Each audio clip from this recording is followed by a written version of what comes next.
Welcome to another episode of digital marketing news. तो आज के वीडियो में हम बात करेंगे मेनली गूगल एड्स के बारे में। तो गूगल एड्स के अंदर कुछ जो है चेंजेस आ रहे हैं उनके बारे में हम बात करने वाले हैं। सबसे पहले गूगल एड के अंदर हम बात करते हैं यूट्यूब के एड्स के बारे में। तो यूट्यूब के अंदर एड का फॉर्मेट आप जानते हैं, स्किपेबल एड्स का एक फॉर्मेट रहता है।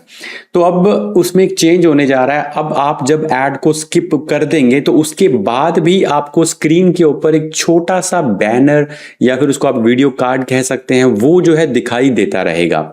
मैं आपको पहले ये स्क्रीन पर दिखा देता हूं। तो जैसा कि आप यहाँ पर देख रहे हैं, मान लीजिए आपने यहाँ पर उसको स्किप कर दिया, तो स्किप करने के बाद भी आपको इस तरह का एक छोटा सा कार्ड जो है वो दिखता रहेगा।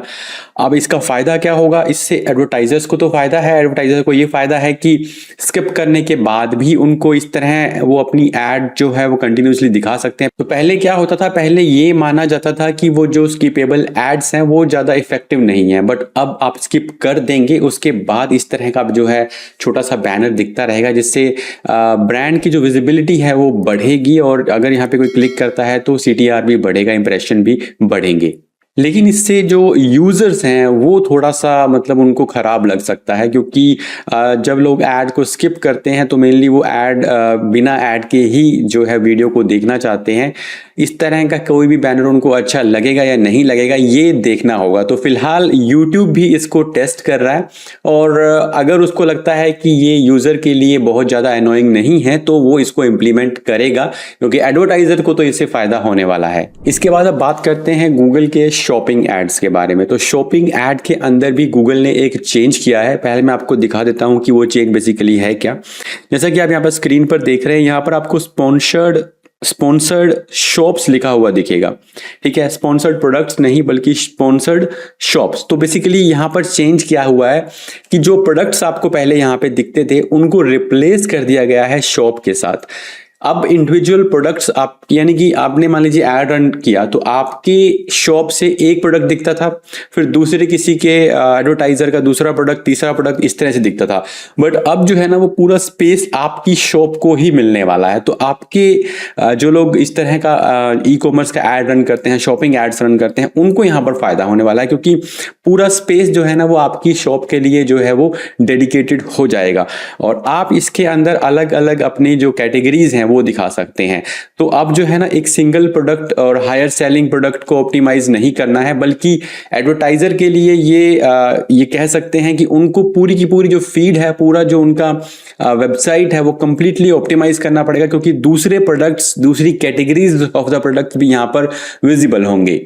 तो आपको बेसिकली करना क्या है, आपको अपनी ओवरऑल रेटिंग और अपनी ब्रांड की विजिबिलिटी पे भी ध्यान देना है, क्योंकि अगर ब्रांड ज्यादा पॉपुलर होगा तो लोग वहां पर जाकर उसको पूरा विजिट करेंगे, अदरवाइज वो उसको स्किप भी कर सकते हैं। नेक्स्ट जो अपडेट है वो डिमांड जेन गूगल एड्स के बारे में है। तो डिमांड जेन के अंदर गूगल ने एक चेंज किया है। वो चेंज है एसेट ऑप्टिमाइजेशन पैनल। अब ये एसेट ऑप्टिमाइजेशन पैनल करेगा क्या?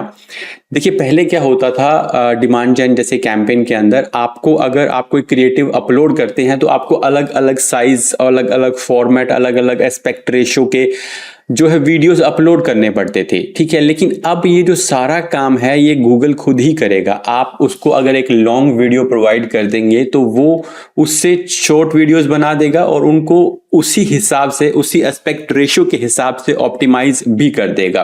तो ये नया फीचर जो है वो डिमांड जेन के अंदर आ चुका है।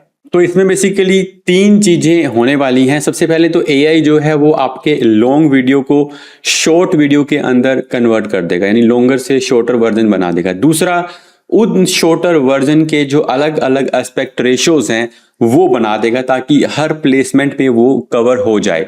और तीसरा ये क्या करने वाला है, आपके लैंडिंग पेज से इमेजेस बना के आपको एक नया क्रिएटिव भी बनाकर दे देगा।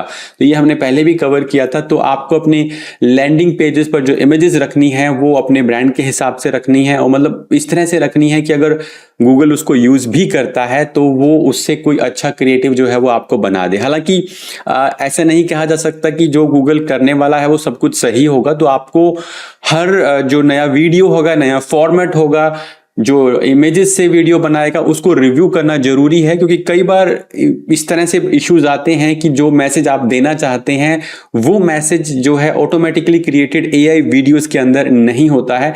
तो यहां पर आपको रिव्यू करना जो है वो बहुत जरूरी है। नेक्स्ट अपडेट उन लोगों के लिए है जो YouTube चैनल भी चलाते हैं और गूगल ऐड भी रन करते हैं। तो यहां पर अगर आप YouTube चैनल रन करते हैं तो गूगल क्या करने वाला है, आपके YouTube चैनल को आपके गूगल ऐड अकाउंट के साथ ऑटोमेटिकली लिंक करने वाला है। 11 अप्रैल 2026 तक ये गूगल अपने आप से कर देगा अगर आपने इसको ऑप्ट आउट नहीं किया होगा तो इससे बेसिकली फायदा क्या होगा, देखिए इससे फायदा ये होगा कि गूगल जो है ना अब आपके YouTube पे जो ऑर्गेनिक व्यूज आ रहे हैं उनसे डेटा कलेक्ट करेगा बेसिकली। तो उस डेटा से गूगल ऐड के अंदर फायदा क्या होगा, गूगल को ये पता चलेगा कि कौन लोग हैं जो आपके वीडियोस को देख रहे हैं, वो किस तरह से इंटरेक्ट कर रहे हैं, और काफी सारा डेटा जैसे कि कौन सी ऑडियंस है, कौन से वीडियोस हैं जो आपको ऑर्गेनिक व्यूज लाकर दे रहे हैं। तो ये सब चीजें वो आपके YouTube चैनल से बेसिकली जो है वो कलेक्ट करने वाला है। तो ये सब चीजें जो हैं वो एड ऑप्टिमाइजेशन में काम आएंगी। एक तो आप इसके अंदर रीटारगेटिंग कैंपेन भी चला सकते हैं, मतलब जो लोग आपके वीडियोस को देख रहे हैं वही लोगों को आप एक रीमार्केटिंग का जो एड है वो शो कर सकते हैं। तो जो लोग ऑलरेडी YouTube पर हैं उनका चैनल जो है वो ऑटोमेटिकली लिंक हो जाएगा। वो किस तरह से लिंक होगा वो आगे आने वाले दिनों में आपको पता चल जाएगा। बट इससे बेटर एक मतलब अच्छा रिजल्ट क्या होने वाला है, इससे जो टारगेटिंग है वो बहुत इंप्रूव हो जाएगी। लास्ट अपडेट जो है वो चैट जीपीटी के बारे में है। तो चैट जीपीटी एड्स जैसा कि आप जानते हैं शुरू हो चुकी हैं, और चैट जीपीटी एड्स के लिए अब चैट जीपीटी गूगल एड जैसा ही एक प्लेटफॉर्म बना रहा है, मतलब जहां पर लोग एड्स एक्चुअल में रन कर सकें, रिपोर्ट्स देख सकें, सब चीजें जो है मैनेज कर सकें बेसिकली। तो हालांकि अभी ये बहुत ही लिमिटेड है, क्योंकि चैट जीपीटी ने लगभग $2 लाख की एक मिनिमम इन्वेस्टमेंट एडवर्टाइजर से डिमांड की है कि जो लोग इस पे ऐड रन करना चाहते हैं वो एटलीस्ट इतना कमिटमेंट करके चलें। और अभी निकल कर ये आया था कि ये जो एड्स हैं ये सिर्फ इंप्रेशन बेस्ड एड्स हैं, ये क्लिक बेस्ड एड्स नहीं है, और इंप्रेशन में भी 1000 इंप्रेशन का कुछ $60 के आसपास जो है वो कॉस्ट था। तो बहुत ही कॉस्टली अभी ये एड्स हैं। लेकिन अपडेट ये है कि चैट जीपीटी उसी तरह का एक मतलब एक एड प्लेटफॉर्म जो है वो जल्दी ही लॉन्च करने वाला है, और मे भी वो अभी फिलहाल जो है वो बहुत ही मतलब जो बड़े ब्रांड्स हैं उनके लिए होगा, लेकिन आगे आने वाले टाइम में जो आम यूजर है उनके लिए भी वो अवेलेबल हो जाएगा विद दैट टाइम। तो ये थी इस वीक की डिजिटल मार्केटिंग न्यूज। अगर आपको एपिसोड अच्छा लगा तो वीडियो को लाइक कर दीजिएगा, शेयर कर दीजिएगा। मिलता हूं आपसे नेक्स्ट वीडियो के अंदर।